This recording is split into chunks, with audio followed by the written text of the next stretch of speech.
बिस्मिल्लाहिर्रहमानिर्रहीम। आज की क्लास में हम पढ़ने जा रहे हैं HTML फॉर्म्स, और इससे पहले हम लोगों ने टेबल्स और उसके रिलेटेड देखा था कुछ एट्रीब्यूट्स। आज हम जा रहे हैं HTML फॉर्म्स और फिर उसके एलिमेंट्स। तो मैं थोड़ा, क्योंकि ज़्यादा कोर्स है इसमें और बताने वाली चीज़ें हैं, तो मैं थोड़ा फास्ट फॉरवर्ड जाऊँगा। फॉर्म्स जो होते हैं ये डाटा सबमिट करने के लिए यूज़ करते हैं। जैसे कि हमने आगे जाके PHP में सर्वर साइड पे डाटा भेजना है, तो उसके लिए फॉर्म बहुत ज़रूरी हैं। हमने कोई भी इंफॉर्मेशन डेटाबेस में स्टोर करनी है या सर्वर साइड पे सेंड करनी है, तो फॉर्म्स होना ज़रूरी हैं। फॉर्म्स की कोडिंग, फॉर्म्स का कोड करना आपको बहुत ज़रूरी है कि आपको आता हो, और फॉर्म्स के रिलेटेड ही क्वेश्चन ज़्यादा होते हैं। फॉर्म्स बनाने के लिए फॉर्म की टैग को ही यूज़ किया जाता है, और फॉर्म उस वक्त तक सबमिट नहीं होते जब तक आगे से कोई रिसीव करने वाला ना हो। तो इसके लिए सर्वर साइड का आपको पता होना चाहिए कि ये सर्वर साइड स्क्रिप्टिंग के लिए यूज़ किया जाता है। ये कुछ इस तरह का है कि फॉर्म आपने एक बनाया, ये हम HTML में इसका स्ट्रक्चर डिज़ाइन करेंगे, और फिर जब हम सबमिट पे क्लिक करेंगे तो आगे से सर्वर साइड की जो स्क्रिप्टिंग लैंग्वेज होगी PHP, वो उसको रिसीव करके और आउटपुट शो करवाएगी। तो जो ये फ्रंट हैंड डिज़ाइन करना है, ये HTML के अंदर हम बनाएंगे। HTML में फॉर्म बनाने के लिए फॉर्म की टैग यूज़ करते हैं, स्टार्टिंग टैग और एंडिंग टैग, ये दोनों ही होनी ज़रूरी हैं फॉर्म के लिए। और इसके दरमियान हम फॉर्म के एलिमेंट्स बनाते हैं। एलिमेंट्स हम किसको बोलते हैं? जो कि जैसे टेक्स्ट बॉक्स है, जैसे पासवर्ड है, इसके लिए हम एलिमेंट्स यूज़ करते हैं। तो वो बारी बारी आएंगे, लेकिन उससे भी ज़रूरी चीज़ है कि फॉर्म के अंदर कुछ एट्रीब्यूट्स हैं। एक्शन का एट्रीब्यूट है और मेथड का एट्रीब्यूट है। एक्शन के अंदर हम उस पेज का एड्रेस देते हैं जहाँ पे ये डाटा जाना होता है, जिसने इसको एग्जीक्यूट करना होता है, जिसने इसको रिसीव करना होता है, वो एक्शन बताना होता है। एक्शन इज इक्वल टू जिस पेज ने इसका कोड रिसीव करना है।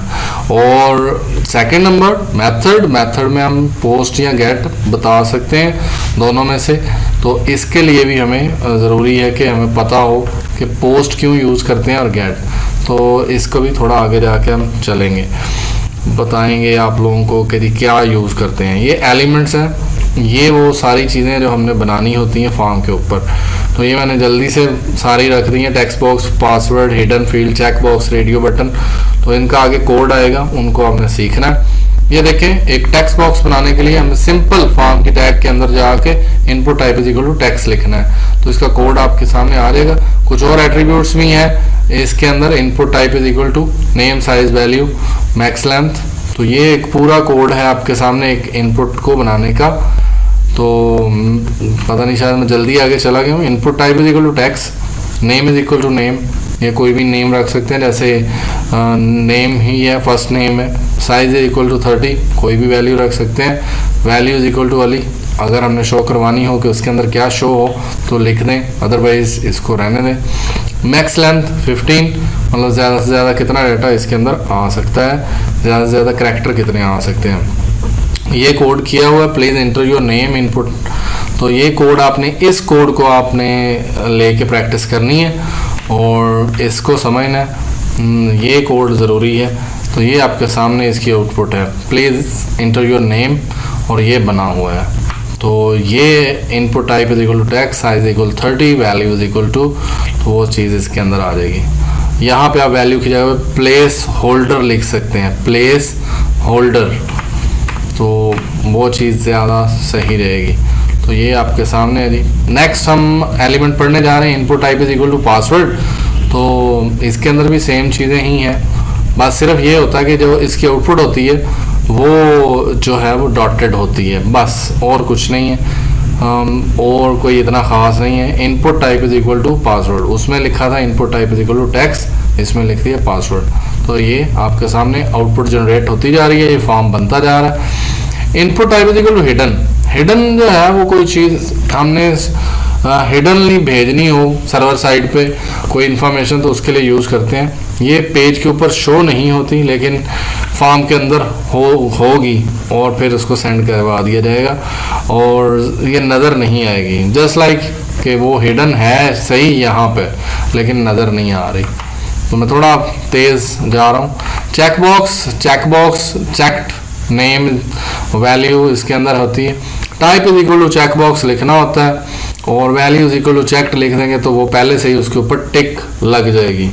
तो उसका कोड हम देख लेते हैं। ये कोड आपके सामने, इसको आप प्रैक्टिस में लेके आए।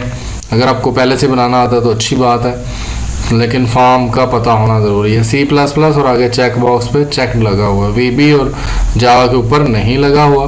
तो ये कोड करना था, तो इसके लिए input type is equal to check box और फिर वो बाकी value is equal to Java, name is equal to Java, value is equal to VB, तो वो साथ में लिखा होता है। जिसके साथ हम चेक्ड लिख देंगे, चेक्ड, तो वो पहले से ही उसके ऊपर टिक हो जाएगी। तो ये आपके ऑप्शन है। Next one, radio button. Radio button में से हम सिर्फ एक सिलेक्ट कर सकते हैं। चेक बॉक्स में हम मल्टीपल सिलेक्शन कर सकते हैं। तो रेडियो बटन बनाने के लिए हमारे पास कुछ ये चीज़ है, input type is equal to radio, ये लिखते हैं और value is equal to check लिख देंगे तो पहले से ही उसके ऊपर टिक लगी होगी। तो इसके कोड हम देख लेते हैं कि आउटपुट क्या होती है। आपको ये चीज़ पता होनी चाहिए, input type is equal to radio, छोटा भी लिख सकते हैं, बड़ा भी लिख सकते हैं। तो इस तरह आउटपुट आ जाएगी। पहले से ही चेक्ड लिखा हुआ था मेल के साथ, तो इसलिए यहाँ पे डॉट आ गया, पहले से ही सिलेक्शन है। ड्रॉप डाउन लिस्ट कैसे बनाते हैं, ये बड़ी मज़े की चीज़ है। आपको पहले एक टैग यूज़ करनी है, select name is equal to and size, select. तो उसके अंदर आपने यूज़ करना है option, value is equal to Lahore और फिर कराची, इस्लामाबाद। तो ये ड्रॉप डाउन आपकी बन जाएगी इतना सा कोड लिखने से। अब आप बेशक कंट्री की बनाएं, मंथ की बनाएं, तो आपने यहाँ पे चेंज करना है। नेम जो मर्ज़ी रख लें, ना रखें तो कोई मसला नहीं है। तो ये आपके पास ओरिजिनली आपका कोड है, इसको आप अच्छे तरीके से देख लें। Option is equal to P Punjab, K for KPK, S for Sindh, B for Balochistan और ये select name is equal to domicile. तो ये नेम आगे जाके कहीं काम आना है जब हम सर्वर साइड की कोडिंग करेंगे, तो लिखना ज़रूरी है। तो इसको हम देख सकते हैं कि ये इस तरह का बन जाएगा ड्रॉप डाउन। इस पर क्लिक करेंगे तो ये जनाबे वाला आप ड्रॉप डाउन आपने सीख लिया। नेक्स्ट वन टेक्स्ट एरिया है। टेक्स्ट एरिया में एक बड़ा डब्बा लग जाता है जिसमें रोज एंड कॉलम होते हैं और आपने सिर्फ लिखना होता है टेक्स्ट एरिया। इसमें input type is equal to नहीं लिखना, रोज और कॉलम्स बता दे तो अच्छी बात है, अदरवाइज कुछ इसके ऑटोमेटिकली भी होते हैं, लेकिन अपनी मर्जी के अगर बनाना चाहें तो ये इस तरह का आ जाएगा टेक्स्ट एरिया। बस इसमें ये गलती नहीं करनी कि input type is equal to text area कर दें। ये टेक्स्ट एरिया की टैग है, ओपनिंग टैग और क्लोजिंग टैग है। इसके कुछ एट्रीब्यूट्स बता दें, जो डाटा बीच में लिखना है वो लिख दें और फिर बंद कर दें। हर चीज़ फॉर्म की क्लोजिंग टैग से पहले ही आपने करना है ताकि ये डाटा सबमिट हो जाए। नेक्स्ट वन फाइल फील्ड है। फाइल फील्ड यूज़ करते हैं जब हमने कोई चीज़ अपलोड करनी हो और उसको सेंड करना हो। Attach your CV, input type is equal to file, name is equal to CV। तो ये कुछ इस तरह का आ जाएगा। चूज़ फाइल आप ब्राउज करवाएंगे अपने कंप्यूटर से, वो फाइल यहाँ पे आ जाएगी, फिर हम उसको आगे भेज सकते हैं। नेक्स्ट वन हमने दो बटन बनाने हैं। एक बटन तो specially input type is equal to submit, जिससे डाटा सबमिट होगा। नहीं, अगर ये नहीं है तो फिर आपका डाटा सबमिट करवाने के लिए हमें अलग से जावास्क्रिप्ट और बटन बनाने पड़ेंगे। दूसरा है रीसेट। अगर आप सारी फील्ड्स को अनचेक करवा के ब्लैंक करवाना चाहते हैं तो input type is equal to reset का बटन बनाएंगे। तो ये दोनों बटन अक्सर आपने देखे होंगे। तो रजिस्टर एंड फिल अगेन। तो ये आपका पूरा फॉर्म रेडी हो चुका है। रजिस्टर पे क्लिक करेंगे तो ये डाटा सर्वर साइड पे सबमिट हो जाएगा। फिल अगेन करेंगे तो ये सारे खाली हो जाएंगे और आप दोबारा ज़ीरो से स्टार्ट करेंगे। और आज का लेक्चर कुछ यही था। अगर आप लोगों को कुछ और ज़्यादा पढ़ना है तो आप चले जाएं W3 स्कूल्स और वहाँ पे लिख दें HTML इनपुट टाइप्स। तो इसमें आपको HTML5 की बहुत सारी इनके अलावा भी पता चल जाएंगी। Email, image, month, number, radio, range, reset, तो टेल, टाइम, वीक, URL, तो ये बहुत सारी हैं। Input type is equal to, इनको आप प्रैक्टिस में लेके आए। इन पे तो अलग से ही एक क्लास होनी चाहिए 1 by 1, फिर आप और अच्छे तरीके से समझ सकते हैं। तो आपको आइडिया दे रही है फॉर्म बनाने का। होप सो आप अंडरस्टैंड कर गए होंगे और बाकी प्रैक्टिस यहाँ से कर लीजिएगा। और कोई क्वेश्चन हो तो कमेंट कर लें, चैनल को सब्सक्राइब कर दें, वीडियो को लाइक कर दें। Thank you, thanks for watching.